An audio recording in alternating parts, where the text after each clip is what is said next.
తెలుసయ్యా, మేము చెప్పినట్టు కట్టండి. కాళేశ్వరం డిజైన్లను తరచూ మార్చిన గత ప్రభుత్వ పెద్దలు. ఇంజనీర్లు నిర్మాణ సంస్థపై ఒత్తిడి తెచ్చి ఇష్టారీతిన నిర్మాణం. బ్యారేజీలను విజిట్ చేసినప్పుడల్లా డిజైన్లలో మార్పులు. సీసీ కెమెరాల్లోనూ పనులను పర్యవేక్షిస్తూ ఆదేశాలు. ప్రభుత్వ ఎంక్వైరీలో బయటకు వస్తున్న నిజాలు. ఇక మీకేం తెలుసా, మేము చెప్పినట్టు కట్టని ఎవరు చెప్పినా బాతాల పోసేటి. ఇట్లా కట్టవా నీకేమెరక? 78,000 పుస్తకాలు చదివిన నేను ఇడ. నువ్వు ఇది ఇట్లా కట్టు. పిల్లర్ సార్ కింద బీస్మెంట్లకి ఏం గుంజు గుంజు అది ఏడాది సార్, ఏడాది కాదు. అసలు కథ ఏంటంటే నిన్న ఎవరు విద్యుత్ రంగ నిపుణులు రగ్గారు రాసినటువంటి ఆర్టికల్లో నేను ప్రత్యేకంగా అదొక లైవ్ కూడా చెప్పి వినిపించే ప్రయత్నం చేసిన. అసలు కాళేశ్వరం ఎట్ట దెబ్బతిన్నది, కాళేశ్వరం కథ ఏంది, కాళేశ్వరం లెక్క ఏంది అని అంటే మీకు చూస్తే గమ్మత్ ఏంటంటే కేసీఆర్ బాతాల పోషెట్టి గారి కథ. కాళేశ్వరం ప్రాజెక్టు ఇప్పుడు ఇది గోదావరి నదే సరే, ఇట్లకేం ప్రాణాయిత కూడా కలుస్తుంది అనుకుందాం. వీడ మేడిగడ్డ కట్టాడు మన పోషెట్టి.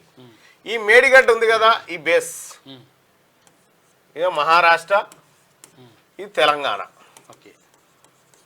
ఇక్కడ ఈ బేస్మెంట్ ఉంది కదా, ఈ బేస్మెంట్ 2.5 మీటర్ల వెడల్పుతోటి మందంతో 10 మీటర్ల వెడల్పుతోటి ఈ కొన నుంచి ఆ కొన దాకా పోసుకొచ్చిండు.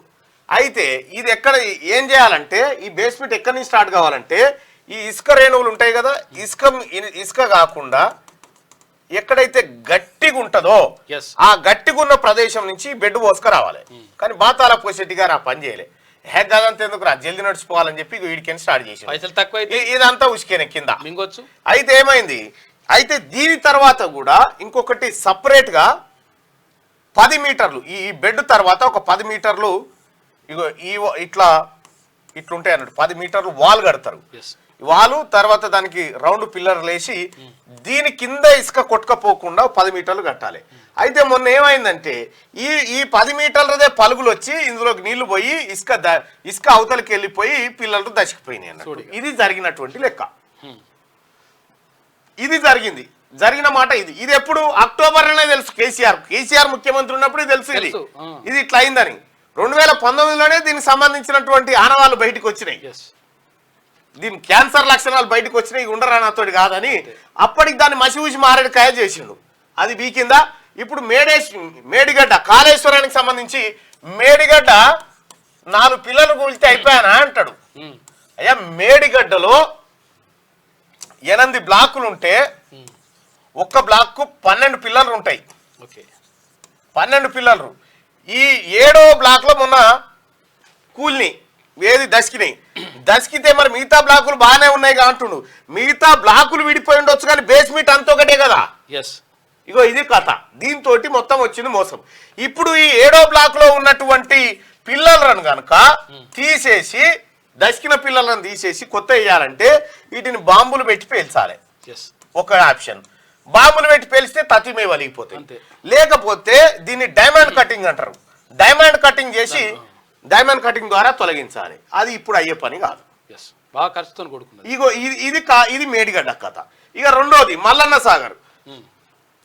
Doctor BR Ambedkar ప్రాణాయిత Chevella Sujala Sravanthi project.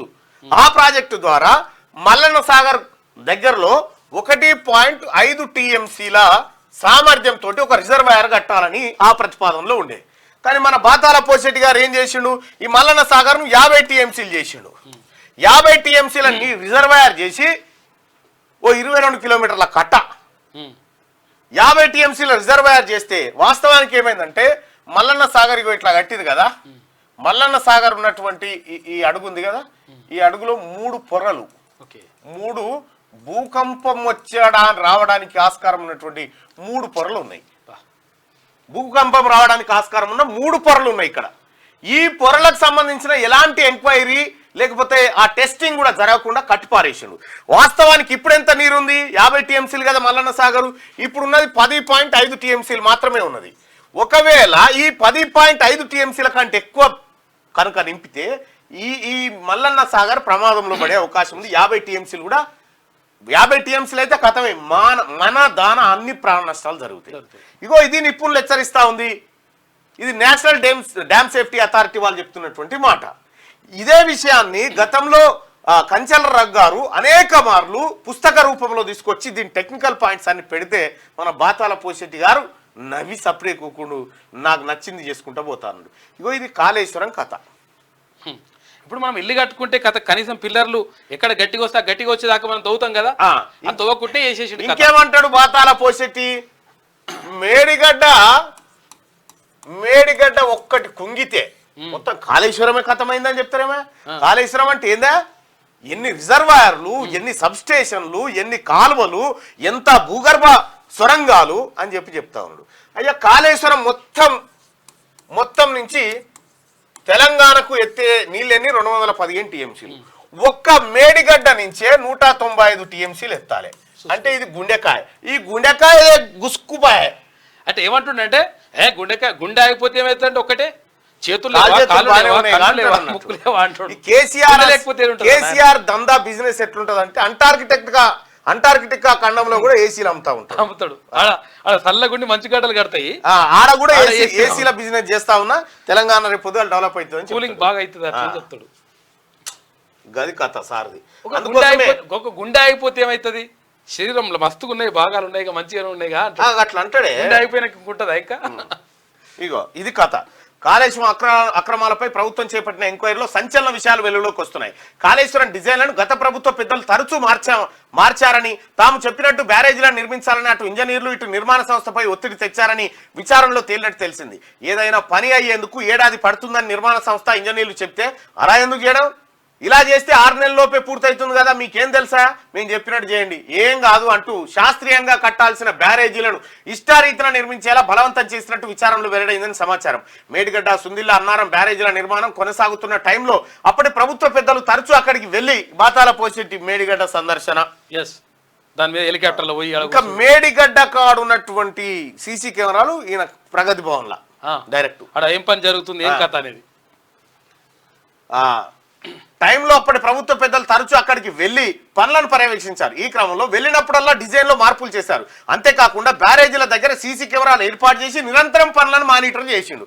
మొత్తం కర్మ కర్త క్రియ బాతాల పోషెట్టే.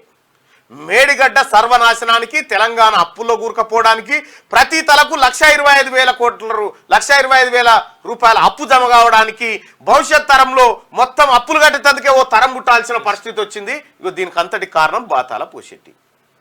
మేడిగడ్డ ఏమైందా, నేనే కుర్చేసుకొని పోయి ఎత్తెచ్చిపోతాను వస్తుంటాడు, ఎత్తి అనలేరి లేస్తే ఈత కొడతాడు.